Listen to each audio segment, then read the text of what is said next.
Justin, I don't know. I mean, we changed some things that we thought would kind of accentuate what some of our guys we think are pretty good at doing. I think it helped Jawan Staten. It obviously didn't help several of those other guys much that we thought it would help.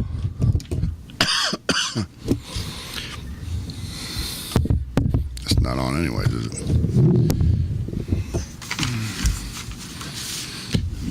Try not to cough into it. Did I answer your question? Yeah. It seemed like you guys were pretty good, though, in the half court. Justin, we turn it over 17 times, man. That's not very good.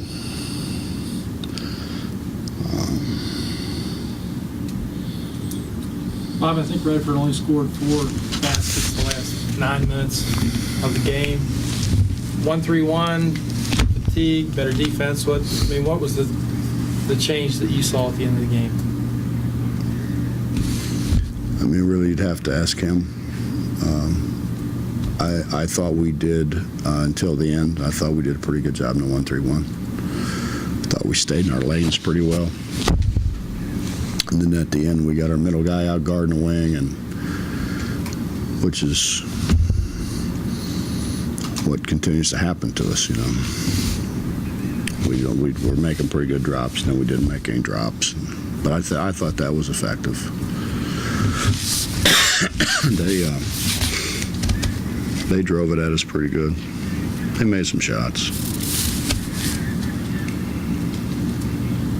He's done a really good job with that team.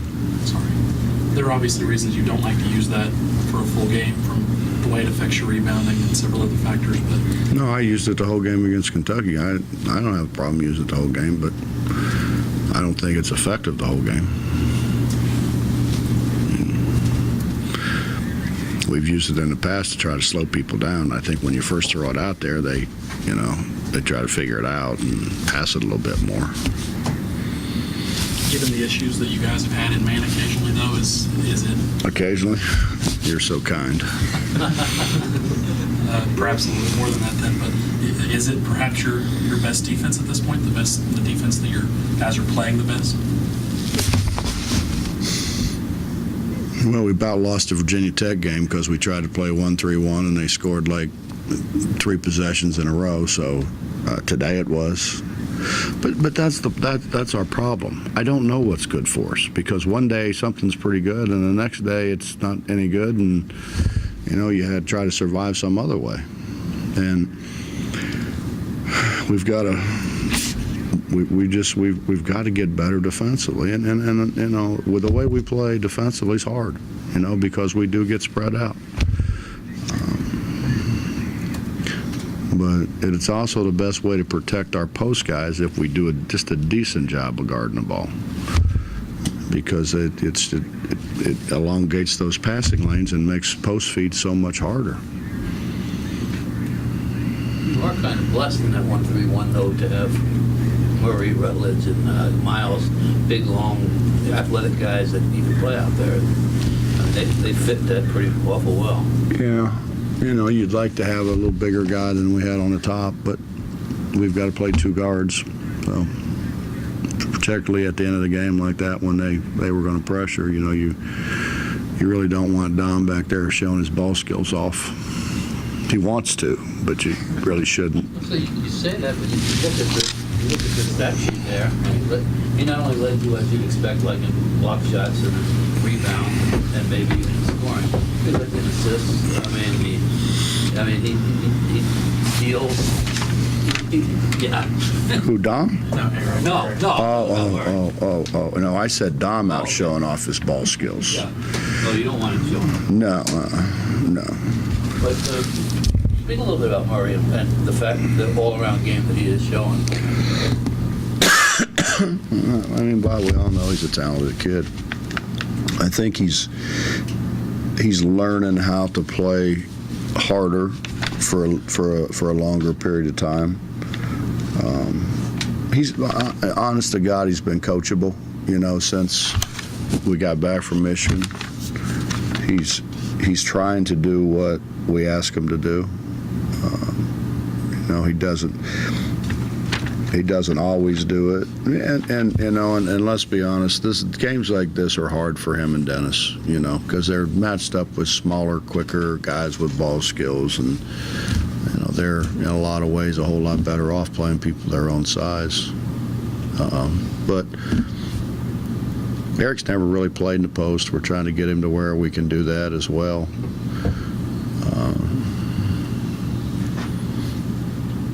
And he does pass the ball pretty well. It's just what we suffer from, Bob, in all honesty, is we're like a quarterback who makes the first look and that's it. He's not very successful. He's really a bad quarterback. And we'll look at the first option. We won't look at 2, 3, and 4. And when we get to that's what Deshaun and those guys got so good at doing. We've got to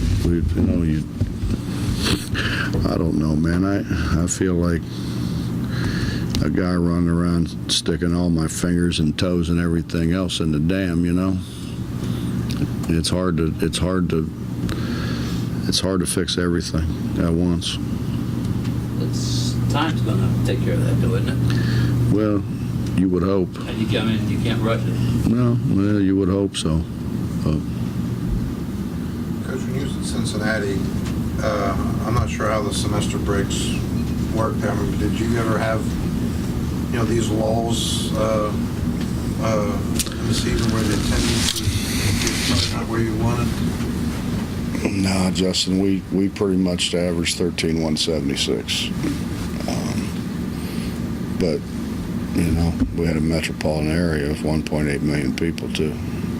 So it makes a big difference. We had a lot of people from across the river. Cincinnati people just got misguided and settled across the river. But, no, we didn't. We really didn't. I mean, we didn't have students, obviously, but then he sold the student tickets. Actually, the athletic department kind of liked it. Made a little more money. But, no, we didn't have that with fans. No. Make this tough, this kind of stretch right here? I mean, going into the season it's probably going to happen, so do you schedule differently during this time? I have a tendency to try to, motivate the fans in years when I don't have to motivate my players so much, you know what I mean? I'm a big believer in history, and, you get too spread out, you get your ass beat. And so I'm kind of trying to concentrate on what we're trying to do. About 7 or 8 minutes into the game, you played 12 different players. Is part of that just reacting to the game, or is part of it, like you said, trying to fix all those different? Well, when you say get up the line, you know what I mean? So the ball's here and you're there, we're supposed to be up the line. We're not supposed to be even with you. When we're even with you and they run all of those curls to the middle of the floor, obviously you know when you're going and he doesn't know when he's going, so you're probably going to get ahead of him. So we were continually in a chase mode, which isn't supposed to happen. We're supposed to be up the line to where when you go, I have some time to react, and I can then lead you to where I want you to go, and then we can then funnel the ball out of the middle of the floor and keep it on one side of the floor, which everybody in the world tries to do. And so the first guy doesn't do it, I take him out. And I told the second guy before he went in, and he didn't do it. And then I put the third guy in, and he gave up a layup on the other side of the basket because the guy just put all the way around, shot it away. I told him down there, I think the simplest explanation about what happens, Jerry Tarkanian said one time, he said, there's only one pie. We don't have any more. We just got one. That pie's playing time. And when so-and-so plays way better than this other guy, he's going to get more pie. Now they can all get pie, but some guy may get a piece of pie just 30 times bigger than another guy because he earned it. So there's only so much pie, and you can only cut it up so many ways.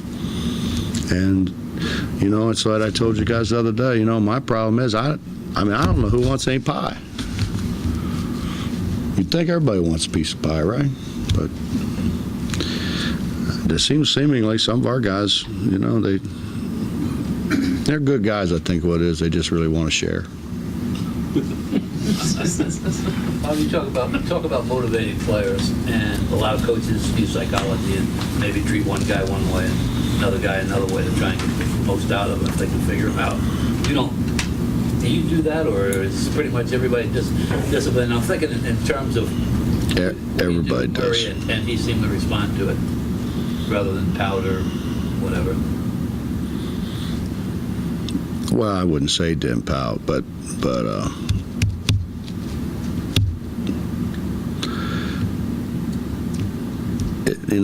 Eric's situation was different than not just not playing hard.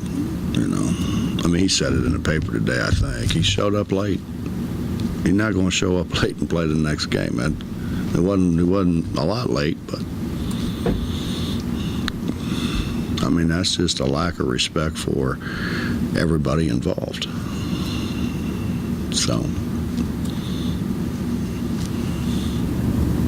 I mean, if I didn't take him on the trip for not playing hard, I'd have to play my managers.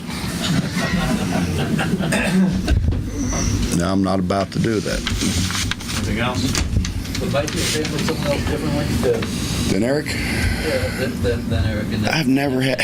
I can't ever remember anybody being dumb enough to show up late. I mean, that was the first, really. I mean, no, actually, Dom did it last year once, but and if you kind of go back, you kind of figure out when it is because he didn't play either. So,